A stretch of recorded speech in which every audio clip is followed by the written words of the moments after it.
बहराइच जिले में पिछले 40 दिनों से एक खतरनाक आदमखोर भेड़िया कहर बरपा रहा है, जिसने अब तक 8 मासूम बच्चों और एक महिला को अपना शिकार बनाया है। इस भेड़िए की दरिंदगी ने पूरे इलाके को भय और दहशत से भर दिया है। मासूम बच्चों के अंगों को चीरते और उनके जीवन को निगलते हुए इस भेड़िए की क्रूरता ने पूरे गाँव को सदमे में डाल दिया है। गाँव के हर कोने में डर और सन्नाटा पसरा हुआ है। वन विभाग की सभी कोशिशें इन निर्दयी भेड़ियों को काबू करने में नाकामयाब साबित हो रही है। भले ही प्रशासन ने स्थिति की गंभीरता को देखते हुए कई टीमें गठित की हैं, लेकिन इस खौफनाक मंजर में कोई बदलाव नहीं आ पाया है। सुरेश, कहाँ रहते हैं? इसी तरह से ये घर है हमारा भटौली। क्या घटना हुई? घटना इतनी पर है पहुँच रहा है और आए चिल्लाए तो इनके उनका मर्द है हरिद्वार प्रसाद तो ऊंचे छत पर रहे पहुँचे। तब वही हुआ से चिल्लान की लैगा लैगा लैगा। तब हम हुआ से आवाज़ पान तब उठे पहले 2 सीढ़ी उतरे रहे खलियान तैसे पर वो भद्दे खाले 2 सीढ़ी से 2 पौड़ी से धरिन खाले तैसे भद्दे खाले गिर गए। तो हमें समझ कहें तब वैसी से हम देखें उनका गिरे जब तो हम उनके तब दौड़े तैसे कहें भैया हमें तिरका दौड़ के ना आओ हमरे बिटिया कहन दे लैगा गिरिया। तो हम तब मुड़ के देखें कहें तुमरे नहती वो पाछे दे आते कोलिया में हम हम घुड़ के जब देखें उतने पर तो कोलिया में तनी पूछ देखा तब उतने से दौड़े। तो आगे जब सफैला मिला तब देखा टांगे लिए जाए तब दौड़न यहाँ से इतनी पड्डी ऊपर सफा मिला तो कि आगे डोले तो फिर आड़ होगा घर का। तब फिर जब आगे दौड़ गया तब आड़े वहाँ जाके आड़े में फिर आगे सामने जब पहुँचे फिर हमका देखा फिर ले जाए। उसके बाद में खेत के तरफ मुड़ा तैसे लाग है करे अरे बसूड़ से फिर आड़ होगा। तो जब खेत में चापर पहुँचे तैसे तार से तड़क के ऊपर निकल सके हम वह तार से फिर बैठ के निकले। इतना बड़ा है, आगे पाछे के पतला है और आगे के डबल है, लंबा मुंह है। तब ले जाए फिर तब आगे कुछ दूर खेत में खेदियन गन्ना की तरफ। तो जब हमारे तार पैर में यहाँ पर यू तार आए लगा है यू जब लपट गया गोले में यहाँ तब हम गिर गए। जब गिर गए तो कब उठे तो लौट के हम ना जान पाओ किधर वो गवा। बाद में हमका ये शुभ लाग कि कुछ नहीं जब इतनी गन्ना न्याड़े पर रहा तो गन्ना पे गया तो सबसे चिल्लाए उनका गन्ना घेर लो गन्ने में है भी आगे ना गवा।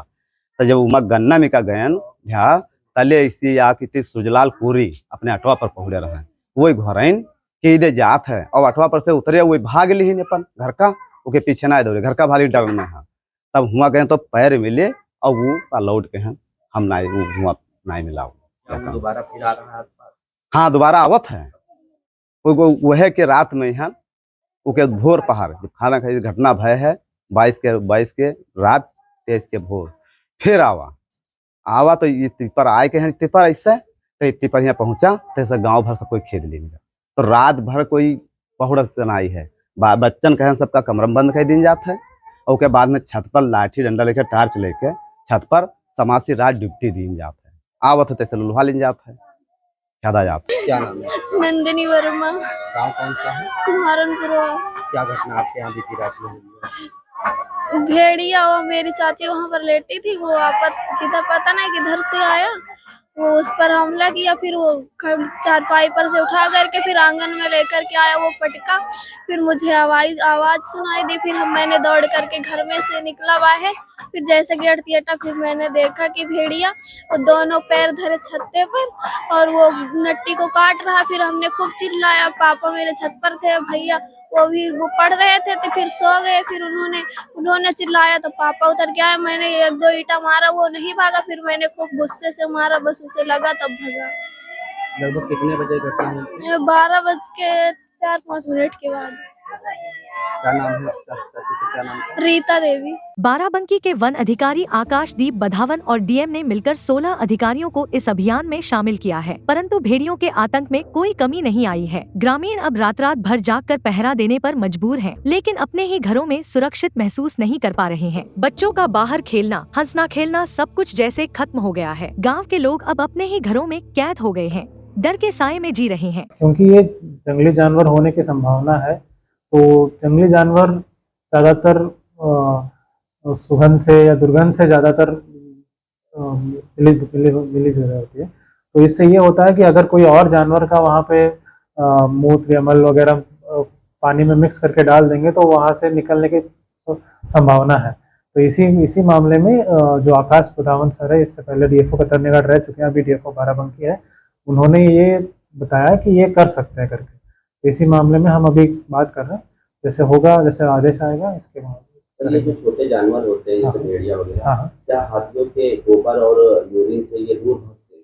दूर भाग सकते हैं, क्योंकि ये दुर्गंध है, तो उनको पता है कि ये कोई और जानवर है यहाँ पर, तो इस मामले में हम अगर जाएंगे तो हमारे लिए खतरा है, ये समझकर वो वहां से निकल जाता है। इसके लिए ये प्रस्ताव है कि ये कर सकते हैं। वन विभाग ने अब इन आदमखोर भेड़ियों को रोकने के लिए एक नया तरीका खोजा है, हाथी के गोबर और यूरिन का इस्तेमाल। डीएफओ बहराइच का मानना है कि हाथी के गोबर और यूरिन की तीव्र दुर्गंध छोटे जानवरों को उस इलाके में प्रवेश करने से रोक सकती है। इस गोबर और यूरिन को पानी में मिलाकर गाँव के किनारों पर छिड़काव किया जाएगा, ताकि इन आदमखोर भेड़ियों को गाँव के अंदर आने से रोका जा सके। लेकिन सवाल उठता है, क्या यह तरीका कारगर साबित होगा, या फिर गांव के लोग इसी भयावहता में जीते रहेंगे, अपने बच्चों की मासूम जिंदगी को खोने के डर में डूबे रहेंगे? भय और निराशा के इस माहौल में ग्रामीणों को सुरक्षा की सख्त जरूरत है। वन विभाग और प्रशासन को इस समस्या का जल्द से जल्द समाधान निकालना होगा, ताकि बहराइच के लोग फिर से चैन की सांस ले सकें और मासूम बच्चों की हंसी इस गाँव की गलियों में गूंज सके। लोकल 18 के लिए बहराइच से बिन्नू बाल्मीकि की रिपोर्ट।